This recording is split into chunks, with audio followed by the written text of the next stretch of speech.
Coucou Audrey. Coucou Elisa, comment ça va? Ça va bien et toi? Ça va, super, il fait beau. Il fait très beau.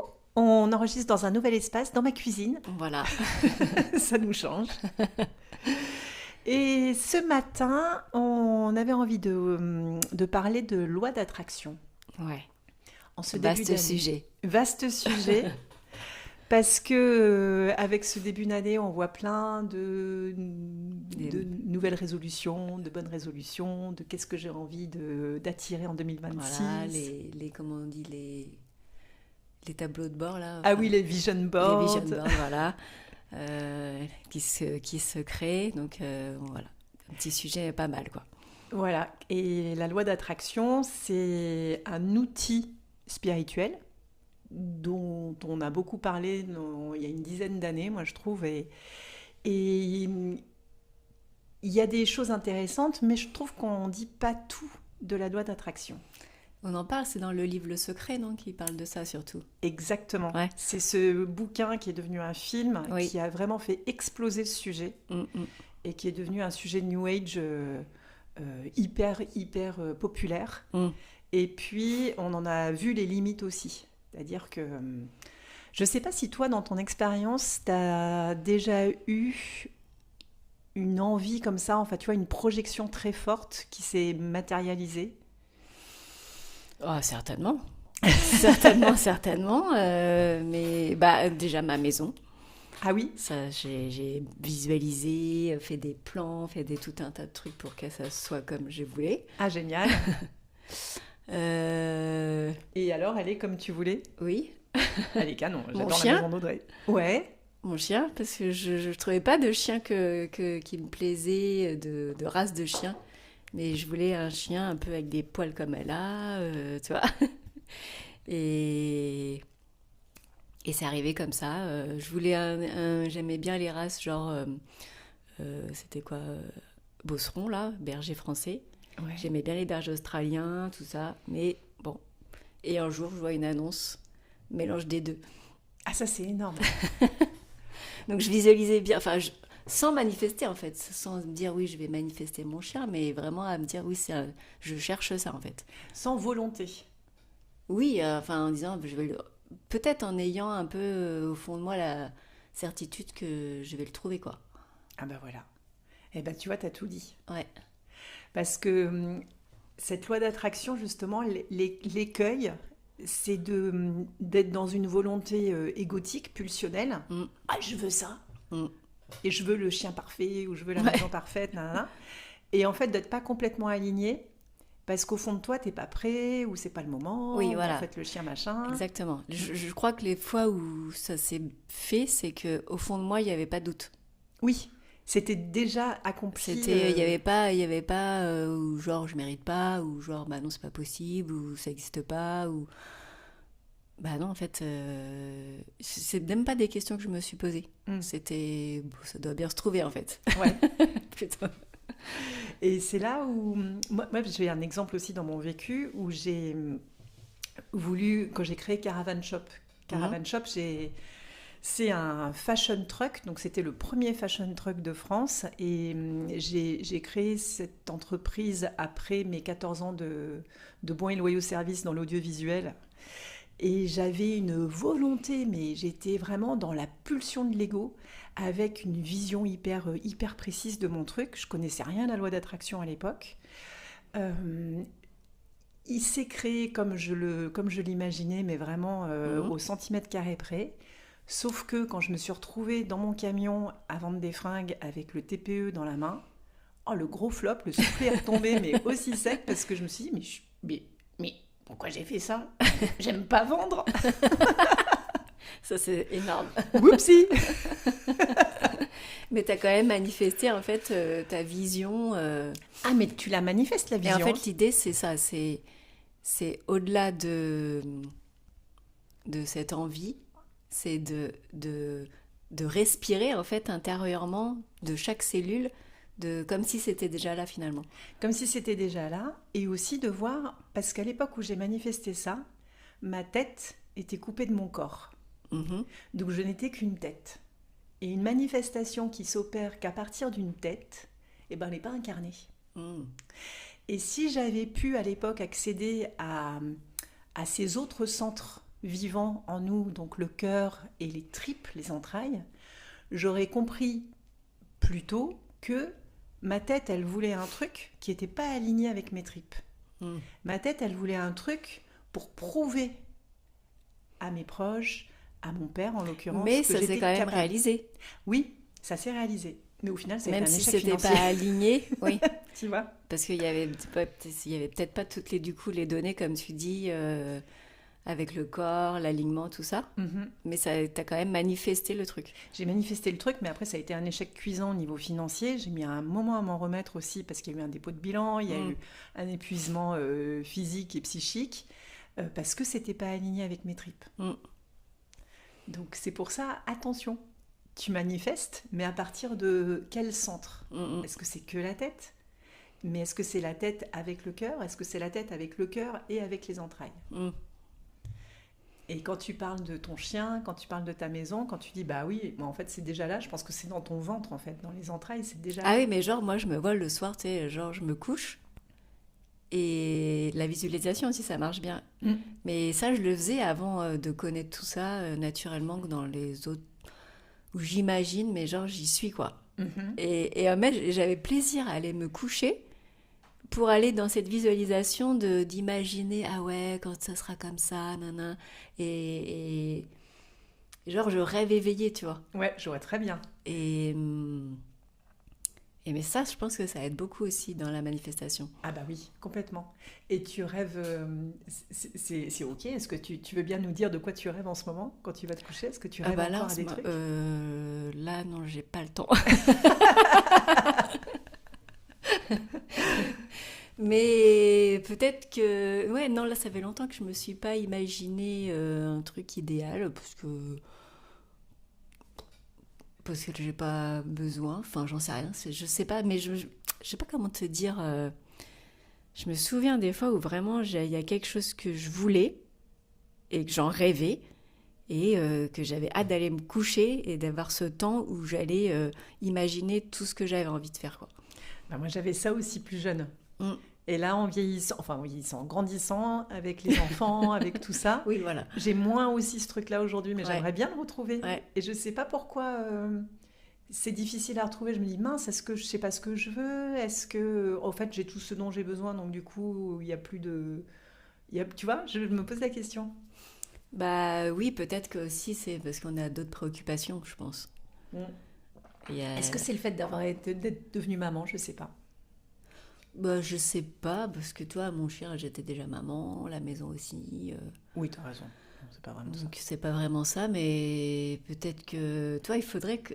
Si, je me souviens que l'année dernière, j'avais fait une espèce Justement, maintenant que dans le coaching, on fait beaucoup de visualisation, et du coup, je m'étais créé un peu cette visualisation de bah, peut-être les darons, toi, qu'on fasse quelque chose ensemble et tout, d'imaginer ce que ça pourrait être. Ah oui. Donc ça, j'avais fait. Mhm. Et où tu rêves éveillé, quoi. Tu imagines comment ça pourrait être si tu faisais ça, comment... Enfin, et du coup, je trouve que ça... Le corps, il fait pas la différence. Je crois qu'il il y a un truc comme ça, j'avais lu, où ton cerveau fait pas la différence entre ce que tu imagines et ce qui est réel. Oui. Et plus tu vas imaginer quelque chose dans les détails, vraiment proche de la réalité, et plus tu vas le faire régulièrement, Ouais. et plus les choses à l'extérieur l'énergie la vibration va se mettre à la même vibration que cette pensée, en fait. Oui, c'est ça. C'est et exactement, parce qu'on parle souvent de l'image du citron. Parce que ça, c'est facile à expérimenter. Si on vous dit d'imaginer un citron, alors chacun va l'imaginer à sa façon. Tu as des gens qui vont l'imaginer en 2D, en 3D. D'ailleurs, c'est rigolo, quand je te dis imagine un citron, tu le vois comment le citron? Bah, là, je vois ma panière de citron chez moi, et puis je vois un qui commence à pourrir et qui commence à contaminer les autres, parce que je croyais que tu allais raconter cette histoire. Où j'avais vu une image où tu vois, une vidéo où tu vois justement, je sais plus ce que c'est, du coup, le lien avec le citron qui commence à pourrir. Ah oui, genre, quand tu es en contact avec des personnes qui sont un peu néfastes, petit à petit, elles déteignent sur toi, tu vois. Ah, Et excellent. t'avais cette vidéo, c'est pour ça que je l'ai vue il y a pas longtemps, c'est pour ça que quand tu m'as dit citron, j'ai pensé à ça. Excellent. Le citron qui pourrit et petit à petit qui contamine les autres. Ok. Bon, bah, tu vois, toi, ça va loin déjà, juste Ouais. avec un citron. Moi, j'imagine un citron coupé en deux, tu sais, avec le jus qui Ah oui. perle. Je vois même la lame du couteau qui tranche la peau et tout. Et rien que de penser à ça, je commence à saliver et tout. Parce que notre cerveau, il fait pas la différence entre ce que tu c'est ça. imagines et ce que tu vis en vrai. Et ça, c'est hyper important du coup de faire attention, bah, je rebondis là-dessus, sur nos pensées Ouais. qu'on cultive au quotidien. Et je crois qu'on en avait déjà parlé dans un autre podcast où on a 60 000 pensées par jour et dans ces 60 000 pensées, tu as 80%, c'est des pensées négatives. Et en plus, c'est les mêmes pensées que la veille. Voilà. Et du coup, tu entretiens ta réalité à cause de ces pensées. Mhm. Et donc d'être consciente de ces pensées, de les noter et de les changer ou de commencer à imaginer un futur meilleur et comment, sans savoir comment tu vas arriver à ce futur, mais déjà de le ressentir à l'intérieur de toi en, en se disant que bah, ce futur-là, il est possible, tu sais pas comment, mais je veux aller vers ce futur. Et ben, du coup, ta vibration intérieure, elle va petit à petit se modifier et tu vas naturellement attirer les possibilités, les opportunités qui vont faire que tu vas pouvoir aller vers ce futur. Exactement. Et c'est la vie qui s'en charge en fait. Exactement. Il y a rien à faire si ce n'est à maintenir et à persévérer. Parce qu'effectivement, il y a une temporalité qui est importante dans cette manifestation.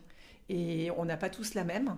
Et c'est pas parce que ce au quoi tu aspires se manifeste pas dans les semaines suivant la sensation que c'est pas bon pour toi ou que ça marche pas ou que machin. C'est vraiment la persévérance et de se dire on a chacun une temporalité. Et surtout, c'est d'y croire, mais vraiment. C'est pas genre tu veux ça, mais à l'intérieur de toi, ah ouais, mais quand même, pour qui je me prends ou... Enfin, il y a quelque chose qui bloque, qui fait que... Et donc, c'est vraiment d'y croire à 100%. D'y croire à 100%. Et quand tu observes ce critique intérieur, moi, on se disait ce matin avant d'enregistrer le podcast, moi maintenant je note. Oui. Je prends note. Ah, ok. Alors, mon critique intérieur, parce que là, j'avais envie de faire une petite vidéo. Non, c'était hier, j'avais envie de faire une petite vidéo. Et puis, j'ai flippé la caméra sur ma tête. Et là, critique intérieure. Ah, mais c'est quoi cette vieille gueule? Tu vas pas imposer ça au monde. Ah, ok. Merci, mon critique intérieur. Je note. Mais je ne m'identifie plus à cette voix. Ouais, le saboteur, quoi. Le saboteur. Et c'est intéressant parce qu'en fait, quand tu commences à noter, en tout cas, je remarque assez rapidement que c'est très limité.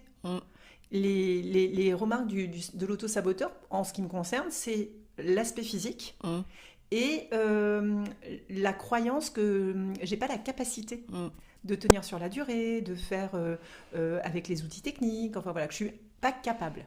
Ok, bon, bah, je note, je prends note.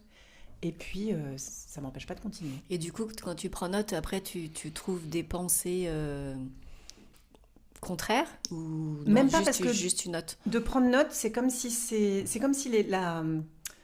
la phrase du critique intérieur, ça venait obscurcir, c'était un nuage qui venait obscurcir la tête, le cœur et même le corps. Et de le noter, c'est comme si cette tache noire, elle ressortait par la main et par le stylo et qu'elle était déposée sur la page. D'accord, donc du coup, ça décrédibilise totalement ton saboteur, quoi. Ça l'enlève, en fait, ça n'existe plus. Alors après, elle revient. Ça fait genre, je te vois, quoi. Ouais. I see you. Je te vois. Exactement. Et toi, qu'est-ce que tu fais? Ça t'arrive d'avoir des pensées comme ça? Certainement. Certainement, mais alors là, j'ai pas... Qu'est-ce qui pourrait me venir? Peut-être, moi, ça serait plus par rapport à l'argent, je pense. Ouais. Où il y a certainement des pensées bloquantes, limitantes sur l'argent, sur lequel je travaille. Et donc, ouais, du coup, je pense que ce serait plus par rapport à ça, ou aussi des pensées du genre... la spiritualité, l'argent, tout ça, ça va pas ensemble, ça, les trucs un peu... oui. Donc c'est plutôt par rapport à ça, je pense, qui seraient les pensées bloquantes. Ouais. Et je rebondis, moi, il y en a une autre aussi, parce que je l'ai remarqué hier. Je lisais un post d'Arnaud Rioux, qui était super inspirant. Arnaud Rioux, c'est un chaman qui organise plein de trucs. Il est ultra productif. Et souvent, je compare aussi. Je me compare. Oui, la comparaison, oui, c'est sûr. Et je me compare évidemment avec des mecs qui font ça depuis des années. Et je me compare beaucoup. Qui ont sûrement des assistants, il y a une équipe quoi, voilà. Donc forcément, ça produit. Ben oui. Voilà. Et alors là, à chaque fois, ça me bluffe. Et je suis admirative du contenu. Et en même temps, au lieu de juste d'être admirative du contenu et de me laisser inspirer par ça et de me dire, vas-y, ça me tire vers le haut, ça m'inspire, j'ai tendance, le critique intérieur a tendance à dire, ouais, ben regarde, t'as vu lui, il a fait ça, et toi, t'as fait quoi? T'as rien fait. C'est ça. Ouh là là là si, là. regarde, t'as déjà fait une 15aine de podcasts. Mais grave. Tu fais des lives et tout, fais plein de choses, ça avance. Et à notre petit niveau, bah oui, forcément, on n'a pas une équipe et tout, mais bon, on est toutes les deux. Ouais. Mais puis après, chacune a ses activités respectives, mais on avance, quoi. Bah oui, on avance. Et on peut être fiers de nous. Et à taille humaine, et voilà, c'est normal. On n'est pas des machines. Tout ça, c'est des entreprises, en fait. Oui, c'est vrai. Tu peux pas te comparer, en fait. Non. Et puis, est-ce qu'on aurait envie de se mettre dans ce genre de rythme? Pour l'instant, en tout cas. Ah bah, pas du tout. En plus, on a nos enfants, on a le yoga. Voilà, c'est ça. Non, mais vraiment pas du tout. En fait, moi, ce rythme-là d'un peu d'entreprise. Pas pour l'instant, en tout cas. Non, mais même jamais, en fait. Ah oui, ça, c'est un grand truc d'Audrey. Ça, j'adore. Mais pourquoi se mettre la rate, quoi? Bah ouais, c'est ça. Courir la vie. Moi, je veux du temps, en fait. C'est bien qu'on kiffe. Non, mais en fait, c'est bien. On parlait d'argent, là, mais moi, je crois que mon vrai blocage par rapport à ça, c'est parce que je veux pas perdre mon temps. Je veux avoir du temps. Pour moi, le temps, c'est plus important qu'avoir plein d'argent, en fait. Et du temps pour faire quoi? Pour faire ce que j'ai envie de faire. J'ai pas de... Pour être libre. Ouais, pour être libre de mon temps. Tu vois, là, ce midi, je peux aller chercher ma fille à l'école pour déjeuner parce qu'elle avait un petit coup de mou aujourd'hui. Donc, j'ai ce temps. C'est précieux. Ouais, ça, c'est très précieux. Donc, c'est beaucoup plus précieux que si j'avais plein d'argent, en fait. Parce que si j'avais plein d'argent, mais que j'aurais pas le temps de faire ça, ça servira à quoi? En tout cas, tu serais pas aligné avec toi, ce qui est bon pour toi. Donc, cette notion de liberté, ok, il y a cette notion de liberté financière, mais la liberté de temps, je crois qu'elle est plus importante. Et je rebondis sur l'année 2026 et sur le podcast de la semaine dernière, parce que la liberté, ça me fait penser, 2025, on était en calendrier chinois sur le serpent de je sais pas quel matériau, bois, métal ou quoi, j'y connais vraiment rien, hein. Excusez-moi pour les spécialistes du calendrier chinois. Amélie. C'était le serpent. Et là, 2026, c'est le cheval. Ouais. Et le cheval, c'est vraiment la valeur qu'il incarne, c'est la liberté. Ah, bah oui. Là, je vois, quand tu me dis cheval, je vois le cheval qui court sur la plage, au vent, tout en liberté. Et c'est la liberté, mais c'est la liberté dans le collectif. Parce que le cheval, c'est un animal de troupeau, de meute. C'est pas un solitaire. Tu mets un cheval tout seul dans un pré, il déprime. Mais c'est comment je suis libre avec mes copains, quoi. Avec mes copains autour. Avec le monde. Ouais. Et comment cette liberté, on dit souvent la liberté des uns s'arrête là où commence celle des autres. Mais en fait, je trouve que ce dicton, il est super obsolète. C'est aujourd'hui ma liberté inspire celle des autres. Oui. Ma liberté entraîne les autres. Tu vois, je pense à un cheval qui commence à galoper dans la plaine et tous les autres ils vont se mettre à galoper avec. Et c'est comment mon kiff t'invite à trouver ton kiff et qu'on kiffe ensemble, quoi. C'est ça. Kiffons.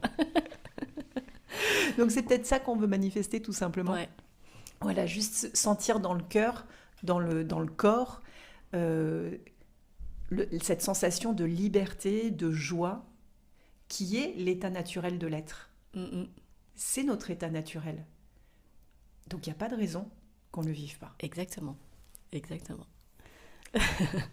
Merci beaucoup pour cet échange, c'était trop bien. Merci à toi Audrey, et on te retrouve ce soir. Non, pardon, c'est vrai qu'on est vendredi. Donc on a eu le coach café hier. C'est ça. Et on se retrouve la semaine prochaine pour un nouveau sujet. Voilà, Okay. Tout simplement. Merci, bon week-end à vous. À bientôt. Ciao. À bientôt, bisous bisous.